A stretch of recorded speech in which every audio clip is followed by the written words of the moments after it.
Hello everyone, welcome to your YouTube channel Edutech ITI study. तो guys, ITI pass holders के लिए एक new apprentice की vacancy निकल कर आ रही है।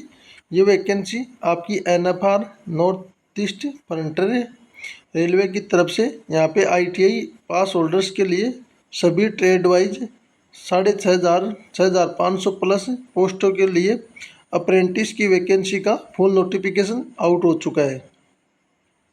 तो आप सभी इस वीडियो में अंत तक बने हुए रहेगा। मैं आप सभी को सारा डिटेल से बताऊंगा कि कौन कौन सी ट्रेड वालों के लिए वैकेंसी निकाली गई है, टोटल नंबर ऑफ पोस्ट कितने निकाली गई है, एजुकेशन क्वालिफिकेशन, साथ ही में आपका सिलेक्शन प्रोसीजर क्या रहेगा।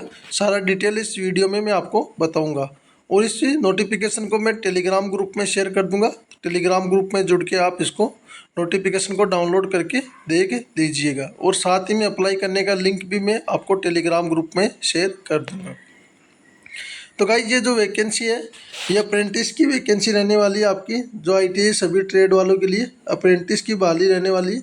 और ये जो वैकेंसी है आपकी north frontier railway personal department headquarter Guwahati Assam की तरफ से ये वैकेंसी रहने वाली है। ये आप एडवर्टाइजमेंट नंबर देख सकते हो और दिनांक 14/7/2026 को ये नोटिफिकेशन रिलीज किया गया था। यहाँ पे आईटीआई की सभी ट्रेडों के लिए 6,777 वैकेंसी रहने वाली है और आपकी जो अप्रेंटिस की ये वैकेंसी रहने वाली है। इसमें जो आपका एडवर्टाइजमेंट है उसका जो डेट पब्लिकेशन हुआ है 16/7/2026 को नोटिफिकेशन रिलीज किया गया और इसके ऑनलाइन आवेदन आपके आज ही की डेट 20/7/2026 से ऑनलाइन आवेदन शुरू हो गए। आवेदन करने की अंतिम तिथि आपकी 19/8/2026 रहेगी, तो आपको इस टिल डेट तक 19 अगस्त तक आवेदन कर देना है। बाकी जो आपके आवेदन है ओनली इनवाइट ऑनलाइन मोड में आपके आवेदन लिए जाएंगे। इसके अलावा कोई आपको ऑफलाइन वगैरह कोई आवेदन नहीं करना है, सिर्फ आपको ऑनलाइन ही आवेदन करना है। आवेदन कैसे करना है आपको, सबसे पहले आपको एनएफआर की ऑफिशियल वेबसाइट पे जाना है, जो कि www.nfrindianrailways.government इन पे जाना है। वहाँ से जनरल इन्फो में जाना है, फिर उसके बाद डिपार्टमेंट में जाना है, फिर उसके बाद पर्सनल में, फिर एक्ट अप्रेंटिस नोटिफिकेशन में जाके आपको अप्लाई कर देना है। इसका अप्लाई करने का डायरेक्ट लिंक भी मैं आपको टेलीग्राम ग्रुप में शेयर कर दूंगा, तो वहाँ से जुड़ के आप डायरेक्ट अप्लाई कर दीजिएगा। सिलेक्शन प्रोसीजर आपका वही रहेगा जिसमें आपके जो आईटीआई और जो आईटीआई प्लस आपका जो 10th है इसके मार्क्स के दोनों का 50-50% वेटेज के आधार पे आपका सिलेक्शन लिया जाएगा, जिसमें आपके आईटीआई के मार्क्स और 10th के मार्क्स रहेंगे जो मेट्रिकुलेशन के मिनिमम 50% मार्क्स रहने चाहिए आपके, तभी आप अप्लाई करेंगे। उसके आपका एवरेज निकाला जाएगा दोनों क्वालिफिकेशन का, फिर उसके आधार पे आपका सिलेक्शन रहने वाला है। बाकी इसके अलावा जो इन्होंने जो वैकेंसीज है इसका डिस्ट्रीब्यूशन करके बताया, जैसे डिवीजन वाइज वैकेंसी जो केथर KIR और थिंदारा डिवीजन जो वर्कशॉप है उससे 1103 वैकेंसी रहने वाली। इसका एड्रेस रहने वाला फुल एड्रेस, जैसे रेलवे केतर बिहार डिविजनल रेलवे ऑफिस है, सभी डिवीजन वाइज इन्होंने वैकेंसी बता दी। जैसे अलीपुर दोपहर से आपकी 651 वैकेंसी रहेगी, इसका फुल एड्रेस है। इसके डिवीज़न जो एनएफआर है इसकी अलग अलग जगह, जैसे आपका बिहार के अंदर भी है, वेस्ट बंगाल में भी है। आप अपने हिसाब से अपना फॉर्म फिलअप कर दीजिएगा। जैसे रंगिया है, लुमडिंग है, तिनसुकिया है, जैसे आसाम के अंदर आपको ये मिल जाएगी। इसके अलावा सभी हेडक्वार्टर और वर्कशॉप की वैकेंसी, जैसे डिब्रूगढ़ वर्कशॉप से वैकेंसी रहने वाली है 763। इसके अलावा जो हेडक्वार्टर है मालीगांव है वहाँ से 495 वैकेंसी रहने वाली। तो टोटल 6,777 अप्रेंटिस की ये बहाली रहने वाली है। बाकी जो आपका minimum qualification and training period आपका 1 ईयर्स की ट्रेनिंग रहने वाली है अप्रेंटिस के थ्रू। और आपके जो आईटीआई पास होल्डर्स हैं उसमें क्वालिफिकेशन में आप जैसे मैकेनिकल डिपार्टमेंट से अप्लाई करते हो तो आपके प्लम्बर वालों में प्लम्बर या प्लम्बर से आईटीआई रहना चाहिए, और कारपेंटर से आप अप्लाई करते हो तो वुड टेक्नीशियन के अंदर आपके पास आईटीआई रहना चाहिए। इसके अलावा वेल्डर गैस इलेक्ट्रिक वालों के लिए वेल्डर से इन सभी ट्रेड के अंदर आपके पास कोई कोर्स है या सर्टिफिकेट है तो आप इसके लिए अप्लाई कर सकेंगे।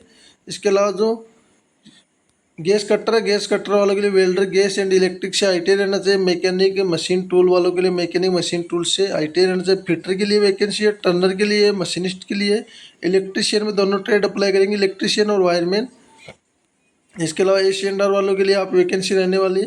पाइप फिटर के लिए प्लम्बर में ITI रहना चाहिए। इलेक्ट्रॉनिक मैकेनिक के लिए इलेक्ट्रॉनिक मैकेनिक है, मैकेनिक कंज्यूमर इलेक्ट्रॉनिक अप्लायंस है, टेक्निकल मेडिकल इलेक्ट्रॉनिक्स और टेक्निकल पावर इलेक्ट्रॉनिक्स और technician electronic system and design के अंदर आपके पास ITI रहना चाहिए। मिग वेल्डर के लिए वेल्डर वाले के पास इन सभी ट्रेड के अंदर ITI है, तब आप अप्लाई कर सकेंगे। स्ट्रक्चरल वेल्डर है, स्ट्रक्चरल वेल्डर वालों के लिए इन सभी ट्रेड में आपके पास ITI वेल्डर में।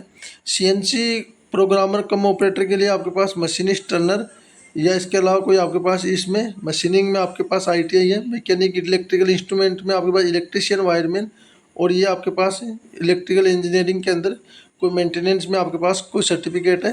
बाकी ऑपरेटर एडवांस मशीन टूल में operator advance machine tool machinist Turner में ITI रहनी चाहिए। मैकेनिक डीजल में मैकेनिक डीजल है, मैकेनिक एंड टू व्हीलर है, मैकेनिक ट्रैक्टर है, इलेक्ट्रिकल इलेक्ट्रॉनिक्स है, मैकेनिक मोटर व्हीकल है।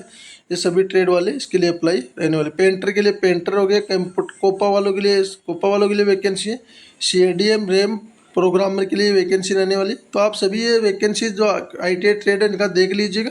बाकी electrician, lineman, surveyor, draftman, CAD cum operator, plumber, carpenter, fitter, building maintenance, sanitary hardware fitter, gas electric and welder, machinist, electrician, structural welder, advance welder, इन सभी के अंदर आपकी vacancy रहने वाली है। तो नोटिफिकेशन को आप वॉच कर लीजिएगा एक बार और देख लीजिएगा आपकी कौन कौन सी डिपार्टमेंट्स हैं, कौन कौन सी वैकेंसी रहेगी। वो सभी इंजीनियरिंग डिपार्टमेंट के थे। इसके बाद पर्सनल डिपार्टमेंट में ये वैकेंसी रहेगी आपकी। कोपा वाले जो ITCSM वाले हैं, कोपा वाले हैं, इनके लिए ये रहेगी। बाकी अकाउंट्स में आपकी जो कोपा है उनके लिए रहेगी। बाकी जो मेडिकल में आपकी हेल्थ सैनिटरी इंस्पेक्टर है, मेडिकल लेबोरेटरी टेक्नीशियन है, मेडिकल लेबोरेटरी रेडियोलॉजी है, कंप्यूटर वाले हैं। स्टोर्स के लिए आपके पास कोपा वालों के लिए ये वैकेंसी रहेगी। टोटल 1 ईयर्स की आपका ड्यूरेशन रहेगा सभी पोस्टों के लिए, तो उस हिसाब से आपको देख लेना है। बाकी आपके मिनिमम 50% मार्क्स रहने चाहिए, तभी आप इसके लिए अप्लाई कर सकेंगे। बाकी जो कैंडिडेट SC ST से बिलोंग करती है, PWD से बिलोंग करते हैं, उनके लिए कोई मिनिमम मार्क्स का क्राइटेरिया नहीं रखा गया। मैंडेटरी डॉक्यूमेंट्स में ये आपके पास ITI 10th रहना चाहिए, ITI सर्टिफिकेट रहना चाहिए। NCVT और SCVT दोनों अप्लाई कर सकेंगे। इसके अलावा फाइनल ITI मार्कशीट रहनी चाहिए। मार्कशीट पास सर्टिफिकेट रहना चाहिए 10/2 का, तभी आप इसके लिए एलिजिबल रहने वाले। एलिजिबिलिटी कंडीशन में all over India candidate apply कर सकेंगे और एज आपकी 15 से 24 ईयर्स के बीच रहनी चाहिए, तभी आप अप्लाई करेंगे। बाकी एज में रिलैक्सेशन एज पर गवर्नमेंट ऑफ इंडिया भारत सरकार के रूल के अनुसार आप SC ST से बिलोंग करते तो 5 ईयर्स का, OBC से 3 ईयर्स का और PWD से 10 ईयर्स का आपको एज में रिलैक्सेशन मिल जाएगा। बाकी इसके अलावा PWD कैटेगरी कैंडिडेट के लिए वैकेंसी दिखाई है। कुछ कैंडिडेट PWD से बिलोंग करते हैं वो भी अप्लाई कर सकेंगे। अप्लीकेशन फीस आपकी 100 रुपये रहेगी। इसके अलावा जो कैंडिडेट SC ST से बिलोंग करते हैं उनके लिए कोई अप्लीकेशन फीस नहीं रहने वाली, उनको एग्जम्प्ट दिया गया अप्लीकेशन फीस में। SC ST EBC women candidate application modification आप बाद में करोगे, कोई गलत इन्फॉर्मेशन या कुछ एरियर रह जाता है एप्लीकेशन में, तो आपको 50 रुपये एप्लीकेशन मॉडिफिकेशन के देने होंगे। अप्लाई कहाँ से करना है, आपको NFR की ऑफिशियल वेबसाइट पर जाके अप्लाई कर देना। मैंने आपको बता दिया था। सबसे पहले आपको जो NATS है या NAPS से रजिस्ट्रेशन करना होगा। NAPS से रजिस्ट्रेशन करने के बाद ही आप डायरेक्ट वेबसाइट पर जाके अप्लाई कर सकेंगे। ये सभी डॉक्यूमेंट्स की आपको रिक्वायरमेंट रहेगी। जब आप फॉर्म फिलअप करोगे तो आपके पास सभी डॉक्यूमेंट्स रहने चाहिए, देख लीजिएगा। बाकी जो आपकी सैलरी है वो 9,600 रुपये पर मंथ रहेगी, जिसमें आपकी ITI 1 ईयर्स की रहती है तो उनके लिए 9,600 रुपये पर मंथ। बाकी 10,560 जिनकी ITI 2 ईयर्स की है उनके लिए ये सैलरी रहेगी। बाकी ये इन्होंने बताया जैसे पर मंथ आपके 9,600 रुपये रहेगी। सेकेंड ईयर आप 10% आपका इंक्रीज कर दिया जाएगा। आप अप्रेंटिस का प्रोग्राम में टाइम बढ़ाते हो। थर्ड ईयर आपका ये रहेगा, तो इस हिसाब से आप देख लीजिएगा। जैसे आपका एग्रीमेंट कितने ईयर्स का होता है उस हिसाब से आपकी ये रहने वाली है। बाकी अदर टर्म्स एंड कंडीशन इन्होंने बता दी। बाकी आप डिवीजन वाइज वैकेंसी देख सकते हो। जैसे इलेक्ट्रिकल के लिए आपकी 73 डिवीजन से 75 ये वैकेंसी ये रहेगी, 75 लाइनमैन की, 75 इलेक्ट्रीशियन की। इस हिसाब से इन्होंने वैकेंसीज का डिस्ट्रीब्यूशन कर दिया। मैकेनिकल के IR से देख लीजिएगा। मैकेनिकल TDH वर्कशॉप से आपकी वैकेंसी देख सकते हो। इंजीनियरिंग डिपार्टमेंट की SNT से देख लीजिएगा। सभी ट्रेड वाइज पर्सनल डिपार्टमेंट से देख लीजिएगा। मैकेनिकल DRH KIR से देख लीजिएगा। मैकेनिकल SDRH से ये वैकेंसी रहने वाली है। अकाउंट से ये वैकेंसी रहेगी। स्टोर से ये वैकेंसी रहेगी आपकी। बाकी सभी डिवीजन वाइज मैंने वैकेंसी दिखा दी है। आप अलीपुरदार से डिवीज़न से देख सकते हो। ये नोटिफिकेशन आपको टेलीग्राम ग्रुप में मिल जाएगा, तो वहाँ से आप जिस भी डिवीज़न से अप्लाई करना चाहते हैं उस डिवीज़न की वैकेंसी देख लीजिएगा, कितनी वैकेंसी आपकी रहने वाली। अच्छी वैकेंसी रहने वाली है ITI पास होल्डर्स के लिए अप्रेंटिस की। तो आप अगर इंटरेस्टेड हो अप्रेंटिस के लिए तो आप ज़रूर अप्लाई कर दीजिएगा, अच्छी जॉब रहने वाली है। बाकी इस वीडियो में के रिगार्डिंग आपका कोई डाउट या क्वेरी रहता है तो कमेंट बॉक्स में कमेंट कर दीजिएगा, मैं आपका ज़रूर रिप्लाई दूंगा। बाकी मिलेंगे नेक्स्ट वीडियो में नई जानकारी के साथ, तब तक के लिए धन्यवाद दोस्तों।